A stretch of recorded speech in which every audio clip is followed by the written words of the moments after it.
Welcome to all. इस presentation में हम एक और नए वैरायटी का प्रॉब्लम लेके आए हैं आपके लिए ऑन द किसके ऊपर, इम्पल्स टरबाइन के ऊपर। क्या कह रहा है क्वेश्चन में?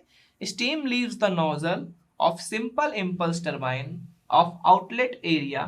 देखिए किसका आउटलेट एरिया बोला है, ध्यान दीजिए, क्वेश्चन बहुत ध्यान से पढ़िएगा। स्टीम क्या कर रही है? नोजल से निकल रही है किसी इम्पल्स टरबाइन की, और नोजल का जो आउटलेट एरिया है कितना दिया है? 15.5 सेंटीमीटर स्क्वायर। आउटलेट एरिया किसका है? नोजल का है, ध्यान दीजिएगा, क्योंकि अब देखिए कैसा होता है। ये अपना नोजल है, अब स्टीम यहां से निकलेगी तो नोजल का इनलेट तो अलग है, आउटलेट एरिया, तो ये आउटलेट एरिया नोजल का दिया है, फिर यहां से ब्लेड में जाएगी। तो गिवन क्या क्या है अपने पास? Nozzle outlet area A O, outlet area of nozzle, हम इस तरह से लिख दें। आप पूरा लिखिएगा और उसके बाद अपने हिसाब से वो लिखिएगा। कितना दिया हुआ है? 15.5 सेंटीमीटर स्क्वायर। अगेन मैंने क्या बोला, सारी यूनिट्स किस में लेनी है अपने को? एसआई यूनिट्स में लेनी है। तो ये इसको अगर मीटर स्क्वायर में चेंज करेंगे तो कितना हो जाएगा? 10⁻⁴ मीटर स्क्वायर। यहीं पे चेंज कर लीजिए, बाद में गलती होने का सवाल ही नहीं। बाद में अगर ध्यान सोचेंगे बाद में रखने के लिए तो गलती हो सकती है। यहीं पे सब कुछ एसआई में कर लीजिए, बाद में फॉर्मूले में सब एसआई में अपने आप पुट हो जाएगा। फिर क्या बोला है? जो स्टीम लीव कर रही है उसकी वेलोसिटी कितनी दी हुई है?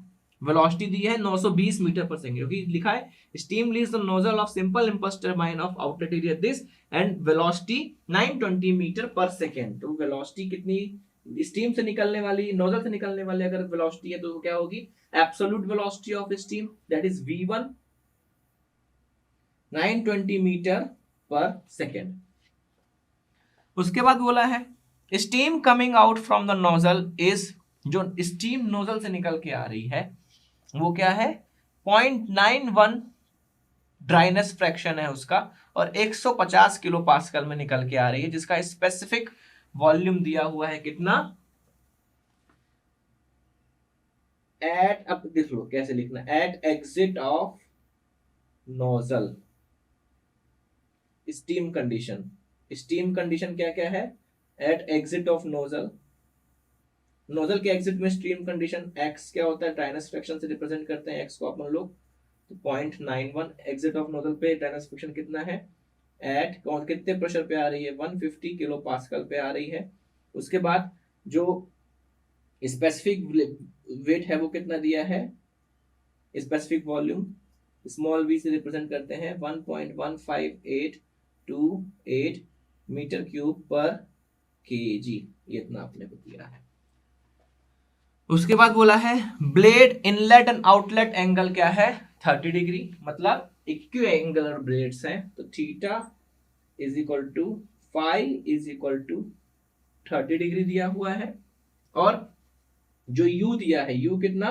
ब्लेड वेलोसिटी या वेन वेलोसिटी या पेरिफेरल वेलोसिटी या टेंजेंशियल वेलोसिटी या लीनियर वेलोसिटी, बहुत सारे नाम है, कंफ्यूज नहीं होइएगा। 230 मीटर पर सेकंड आपको u दिया हुआ है।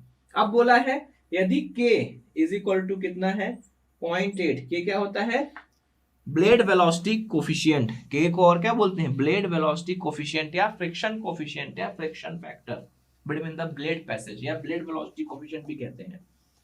k 0.8 है, तो अपने को निकालने के लिए क्या बोला है? To find. फाइंड क्या क्या करना है इसी सीक्वेंस में लिखिएगा।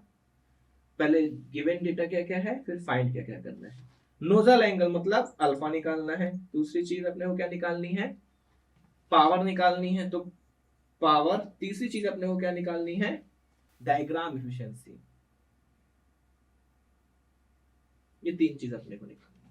तो शुरू करने से पहले अपन लोग क्या करेंगे? सबसे पहला काम अपना वो बनाएंगे, वेलोसिटी ट्रायंगल।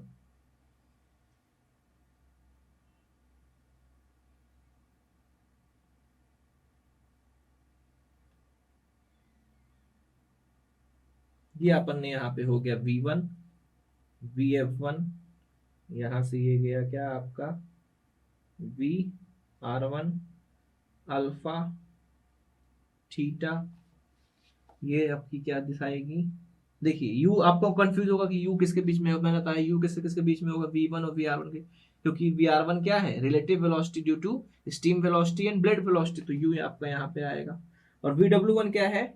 v1 का ही कोफिशिएंट है, तो VW1 यहाँ पे, V1 और VF1 के बीच में कंफ्यूज नहीं होना है।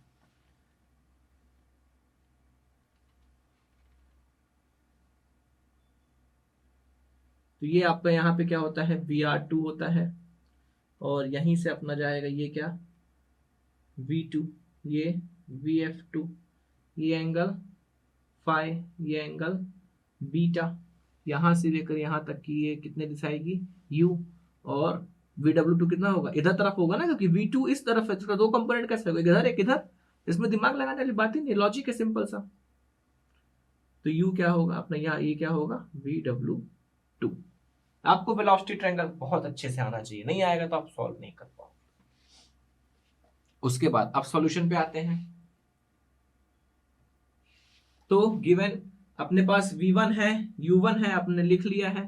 तो सबसे पहले देखिए साइन रूल लगाते हैं। साइन रूल लगाने से अपने को नोजल एंगल कैसे निकाल सकते हैं, नोजल एंगल निकालना है ना, कैसे निकालेंगे नोजल एंगल, साइन अल्फा लगाने तो उसके लिए VF1 चाहिए, कॉस अल्फा लगाने तो VW1 चाहिए ना, अपने पास VF1 है ना VW1 है।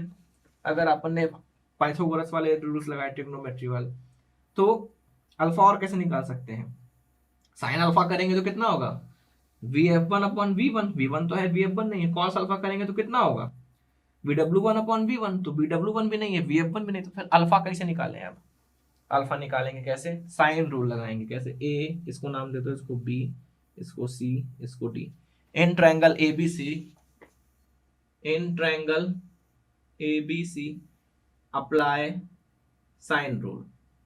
साइन रूल क्या कहता है कि ABC, जो भी अपन लोग जिस भी साइड लेंगे उसके अपोजिट साइड में जो एंगल रहेगा अपने को वो लेना है। अगर ये एंगल थीटा है तो ये एंगल कितना हो जाएगा, ध्यान दीजिए, 180 माइनस थीटा हो जाएगा ये एंगल, बिल्कुल हो जाएगा। तो साइन रूल क्या कहता है, जो साइड लोगे उसके अपॉन में उसके जो अपोजिट एंगल होगा वो, तो V1 उसके अपॉन में क्या आएगा, sine of opposite angle of the side.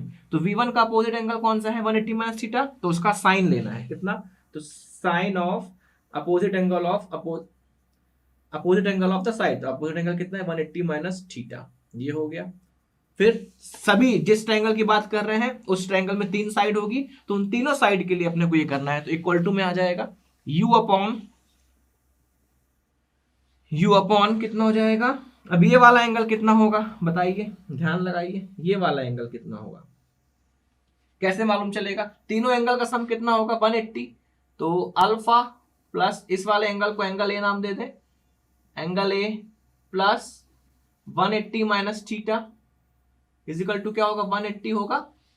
अब सॉल्व करें, 180 को उधर भेज दें और थीटा को उधर भेज दें, तो एंगल ए कितना आएगा, देखिए थीटा माइनस अल्फा आ जाएगा, तो एंगल ए अपना थीटा माइनस अल्फा, तो यू का अपोजिट एंगल कौन सा है, एंगल ए, तो you upon sine of angle A that is theta minus alpha, ये अपने को मिल गया थीटा माइनस अल्फा। फिर उसके बाद VR1 का अपोजिट एंगल क्या है, अल्फा, ये सीधे सीधे, तो साइन अल्फा। Clear clear. अब देखिए इसमें अपने पास अल्फा नहीं है, तो ये वाला अपन, अब किन्हीं दो को इक्वेट कर लीजिए जिससे अपना आंसर निकाल रहा हूं। अपने पास थीटा है, बिल्कुल है, और क्या है अपने पास, U भी है, बिल्कुल है। तो अपने पास V1 की वैल्यू कितनी है 9, इन दोनों को इक्वेट कर लें, क्योंकि VR1 नहीं है अपने पास, V1 है और U है और थीटा भी है, तो एक अननोन बचेगा अल्फा, तो निकाल सकते हैं अपन। तो V1 कितना 920 अपॉन साइन थीटा कितना है 30 डिग्री, तो 180 minus 30 degree is equal to U कितना है 230 upon sine of theta minus alpha, theta कितना है 30 माइनस अल्फा। अब इसमें एक अननोन है, सॉल्व कर लेंगे, बिल्कुल सॉल्व कर लेंगे, तो अपने पास अल्फा जो निकल के आएगा, मैं डायरेक्ट लिख रहा हूं, आप सॉल्व करिएगा, 22.82 डिग्री अपने पास क्या आएगा, अल्फा निकल के आएगा। अब अल्फा निकल गया तो अपने को VW1 भी चाहिए होगा, क्योंकि पावर निकालना है, VW1 VW2 सब चाहिए होगा, तो VW1 अपन निकाल लें डायरेक्ट। VW1 कई बार बता चुके हैं कैसे, V1 cos अल्फा निकल जाएगा, तो कितना आएगा VW1, डायरेक्ट लिख रहा हूं मैं, आप पूरा सॉल्व करिएगा, V1 पता है अपने पास 920, कॉस अल्फा की वैल्यू रखेंगे तो डायरेक्ट सॉल्व करने पे आंसर आएगा कितना, 847.98 मीटर पर सेकेंड। कितना आ गया, 847.98 मीटर पर सेकेंड। अब अपने को क्या चाहिए, पहले VR1 निकाल ले। VR1 कैसे निकाल सकते हैं अपन, VR1 निकालने के लिए कैसे निकाल लें VR1, कॉस थीटा लगाएं तो क्या होगा, VW1 माइनस यू आ जाएगा। और चाहो तो अपन लोग VR1 यहां से भी निकाल सकते हैं। VR1 अपन लोग चाहे तो पैसे निकाल सकते हैं कॉस थीटा लगा के। कॉस थीटा में बेस CD कितना हो जाएगा, VW1 माइनस यू, तो VW1 भी है, यू भी है, और VR1 अपना निकल जाएगा, थीटा भी है। चाहो तो अपन क्या कर सकते हैं, यहां से डायरेक्ट निकाल सकते हैं। कैसे, अगर इसको मैं आगे सॉल्व करूं, कितना, V1 upon sine 180 minus 30 degree, और इस बार मैं क्या ले लूं, यू को ना लेके VR1 ले लूं, VR1 अपॉन साइन कितना 22 पॉइंट कितना आया था 82। अब अपने को V1 पता है तो इसको सॉल्व करने पे अपने को क्या VR1 नहीं मिल जाएगा, मिल जाएगा। तो VR1 यहां से सॉल्व करने पे कितना 713.62 मीटर पर सेकेंड अपना क्या आ गया, VR1 आ गया। अब VR1 आ गया तो अपने को बोला है कि ये कितना है 0.8, तो VR2 कितना हो जाएगा, K ऑफ VR1 हो जाएगा। VR2 इतना ही होगा ना, तो VR2 निकल आएगा। VR2 कितना निकलेगा, इसको सॉल्व करो, K की वैल्यू कितनी है 0.8, VR1 अपने को पता है, मैं डायरेक्ट लिख रहा हूं। VR2 कितना हो गया अपना, आप सॉल्व करिएगा, 570.89 मीटर पर सेकेंड अपना क्या आ गया, VR2 आ गया।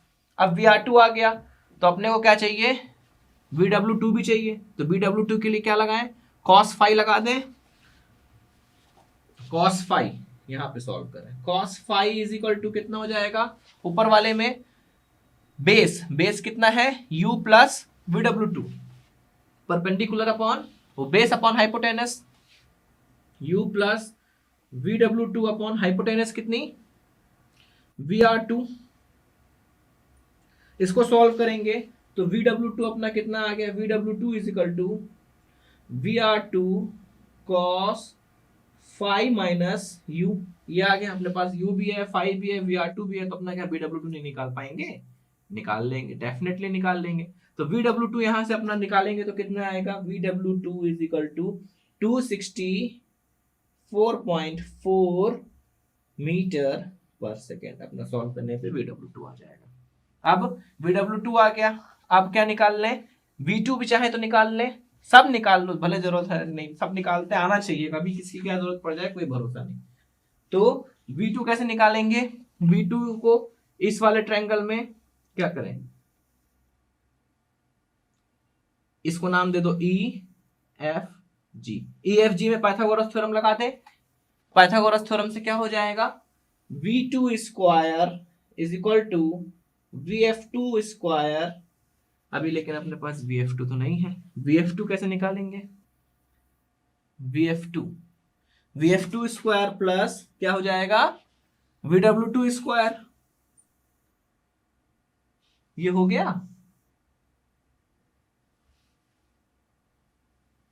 तो अपने पास VF2 नहीं है, तो VF2 कैसे निकालना है अपन, VF2 साइन फाई लगा दे, साइन फाई लगा दे, साइन फाई से क्या होगा, sine phi is equal to कितना हो जाएगा, परपेंडिकुलर VF2 अपॉन VR2 पर हाइपोटेनस, तो यहाँ पे VR2 भी है, फाई भी है, तो VF2 निकाल लो। तो VF2 सॉल्व करने पे यहाँ पे VF2 कितना आएगा, 285.4 मीटर पर सेकेंड, VF2 आ गया। अब VF2 आ गया तो V2 स्क्वायर भी अपना कितना आ जाएगा, VW2 स्क्वायर प्लस VF2 का स्क्वायर, तो यहाँ से सॉल्व करने पे अपने को क्या मिल जाएगा, V2 भी बहुत इजीली मिल जाएगा। आप लोग सॉल्व कर लीजिएगा, V2 की वैल्यू लगभग 389 के आसपास आएगी, लिख ही देते हैं, V2 is equal to 389.08 metre पर सेकेंड। ये तो रिडंडेंट डेटा था, अपने को इसकी जरूरत नहीं थी, लेकिन ठीक है कोई बात, निकालते आना चाहिए। अब अपने से पूछा क्या, अपन अभी निकाला क्या क्या, अपन ने अभी निकाला है सिर्फ अल्फा। अब अपने से पूछा क्या है, पावर। पावर का फॉर्मूला कितना है अपने को पता है, P इज इक्वल टू कितना होता है M dot VW1 plus VW2 into u. अपने पास यू है, VW1 है, VW2 है, लेकिन क्या अपने पास एम डॉट है, मास फ्लो रेट दिया है क्वेश्चन में? नहीं दिया है, नहीं दिया है। तो मास फ्लो रेट का फॉर्मूला आपको कंटिन्यूटी इक्वेशन से पता होगा। मास फ्लो रेट कितना होता है? रो ए वी। कितना? रो ए वी। अब क्या करें, मास फ्लो रेट कैसे निकालें? रो नहीं है, एरिया भी पता नहीं, बी भी पता नहीं, क्या कौन सा एरिया निकालें? अब ध्यान दीजिए, यहाँ पे यहीं पे एक ट्विस्ट है इस क्वेश्चन में जो कि इसके लिए बताया गया है। यहाँ पे क्या है, अपने पास एरिया किसका दिया हुआ है? नोजल का एग्जिट एरिया दिया हुआ है। तो नोजल का एग्जिट एरिया दिया हुआ है, जिसका भी एरिया अपन लेंगे इस वाले इक्वेशन में, उस एरिया में ही कितनी वेलोसिटी है, अपने को वही वाली वेलोसिटी लेनी पड़ेगी, ध्यान रखिएगा। तो यहाँ पे अपन लोग नोजल का एग्जिट एरिया ले रहे हैं, तो नोजल से वेलोसिटी जो निकल रही है वो क्या है? v1 है। इसलिए यहाँ पे क्या हो जाएगा अपना? रो ए ओ एन, एरिया का आउटलेट एरिया, नोजल का आउटलेट एरिया इंटू v1। अगर अपने को बोला होता क्या कि एरिया अपने को कौन सा दिया होता? रोटर का एरिया दिया होता। किसका एरिया दिया होता? रोटर का। रोटर मतलब जिसमें ब्लेड्स लगी रहती हैं। अगर रोटर का एरिया अपने को दिया होता तो क्या अपन लोग वेलोसिटी कौन सी लेते? v1 लेते? नहीं। अगर रोटर का एरिया दिया होता तो वहां पे क्या, कौन सी वेलोसिटी काम कर रही है? जो कि फ्लो करा रही है, फ्लो, मास फ्लो रेट मतलब जो कि फ्लो वेलोसिटी के लिए। अगर रोटर का एरिया दिया होता तो अपन लोग वेलोसिटी कौन सी लेते? vf1 लेते हैं। क्लियर है बात? क्यों अपन ने यहाँ पे v1 लिया? क्योंकि एरिया अपने को कौन सा दिया है? नोजल एग्जिट दिया है, इसलिए नोजल से जो वेलोसिटी निकल रही है वो लेंगे। अगर रोटर का एरिया अपन को दिया होता क्वेश्चन में, तो रोटर में जो वेलोसिटी होती है वो कौन सी होती है? vf1, तो यहाँ पे vf1 लेते हैं। बात बिल्कुल कॉन्सेप्ट क्लियर रखिएगा, आगे हम रोटर वाला क्वेश्चन भी करवाएंगे। तो ये दोनों तो मिल गए। अब रो क्या है? डेंसिटी। डेंसिटी क्या होती है? देखिए जरा, डेंसिटी क्या होती है? Density is equal to mass upon volume, kilogram पर मीटर क्यूब। लेकिन अपने को क्या दिया हुआ है? स्पेसिफिक वॉल्यूम दिया हुआ है, तो 1 upon rho is equal to कितना हो जाएगा? Specific volume that is metre cube पर केजी। लेकिन अपने को स्मॉल भी तो दिया हुआ है ना, मीटर क्यूब पर केजी, मतलब 1 अपॉन रो दिया है, तो रो चाहिए तो कितना कर दें? 1 अपॉन म्यू कर दें इसको, तो हो जाएगा। लेकिन ध्यान देने वाली बात यह है कि इसमें ड्राइनेस फ्रैक्शन भी दिया हुआ है। तो ड्राइनेस फ्रैक्शन के साथ अगर अपने को रो निकालना है तो क्या हो जाएगा? एक्स रो मीटर क्यूब पर केजी।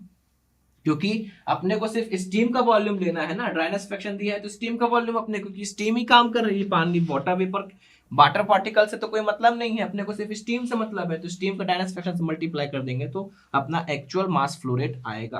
तो अब इसको सॉल्व करें। M dot is equal to, तो रो इज इक्वल टू कितना हो गया? यहां से देखें, रो इज इक्वल टू कितना हो गया? 1 अपॉन एक्स, न्यू हो गया, तो 1 अपॉन एक्स कितना है? 0.91 इंटू न्यू कितना है? 1.15828, पूरा लिखिएगा, बहुत डिफरेंस हो जाएगा उससे। इंटू आउटलेट एरिया कितना है? 15.5 इंटू 10⁻⁻⁴ इंटू v1, कौन सी वेलोसिटी? 920 वाली वेलोसिटी, 920 मीटर पर सेकेंड। तो इसको सॉल्व करने पे अपने को क्या मिल जाएगा? क्या मिल जाएगा अपने को? मास फ्लो रेट मिल जाएगा। अब यहां से जब मास फ्लो रेट मिल गया तो मास फ्लो रेट की वैल्यू अपन लोग पी में रखेंगे, तो पी अपने को डायरेक्ट में लिख रहा हूं सॉल्व करने पे। देखिए क्या है अपने पास? VW1 है, VW2 है, U भी है। मास फ्लो रेट बस नहीं था, तो मास फ्लो रेट अपन ने यहां से कैलकुलेट कर लिया, उठा के वैल्यू पुट करो। ध्यान रखना मास फ्लो रेट की यूनिट क्या रहेगी? केजी पर सेकंड में रहेगी, यूनिट्स का विशेष ध्यान रखना। तो अपना आंसर आएगा यहाँ पे 346.12 किलोवाट। मैंने किलोवाट में लिखा, 1000 से डिवाइड करके। तो अपना पावर निकल गया। अब अपना क्या बचा? Blade efficiency. ब्लेड एफिशिएंसी तीसरा चीज है। तो ब्लेड एफिशिएंसी का फॉर्मूला पावर अपॉन, अगर पावर लेंगे तो m dot v1 square upon 2, यही लेंगे। और अगर यहाँ पे टरबाइन वर्क लेते तो m डॉट नहीं आता, सिर्फ टरबाइन वर्क अपॉन, और इसको क्या लिख सकते हैं? टरबाइन वर्क या v1 स्क्वायर अपॉन 2, दोनों सेम चीज है, क्योंकि यहाँ पे m डॉट कैंसिल हो जाएगा। फिर तो इसको सॉल्व करने पे इसको निकालने की जरूरत नहीं, क्योंकि ये चीज अपने पास ऑलरेडी है, तो इसको यहीं से सॉल्व करेंगे तो एफिशिएंसी अपनी कितनी आएगी 60.4%। सॉल्व कर लीजिएगा। तो इसमें यही एक क्वेश्चन में ट्रिक थी। ट्रिक क्या थी कि अपने को ये वाला एक साइन रूल लगाना पड़ा, क्योंकि अपना अल्फा नहीं निकल रहा था किसी तरीके से, और दूसरा अपने को पावर में मास फ्लो रेट चाहिए था, तो मास फ्लो रेट गिवन नहीं था, तो मास फ्लो रेट अपन ने दो तरीके से निकाल सकते हैं। अगर नोजल का एग्जिट एरिया दिया होगा तो नोजल से वेलोसिटी निकालेंगे, और अगर रोटर का एरिया दिया होगा तो रोटर में जो फ्लो वेलोसिटी होगी वो वेलोसिटी लेंगे मास फ्लो रेट निकालने के लिए। आई होप ये क्वेश्चन आपको समझ में आया होगा। बाकी जो भी चीजें आपको नहीं मिल रही हैं, आप ज्योमेट्री लगा के बड़े आसानी से कोई भी चीज निकाल सकते हैं इस पूरे न्यूमेरिकल्स में। आई होप ये क्वेश्चन आपको क्लियर हुआ होगा। Thanks for paying your attention.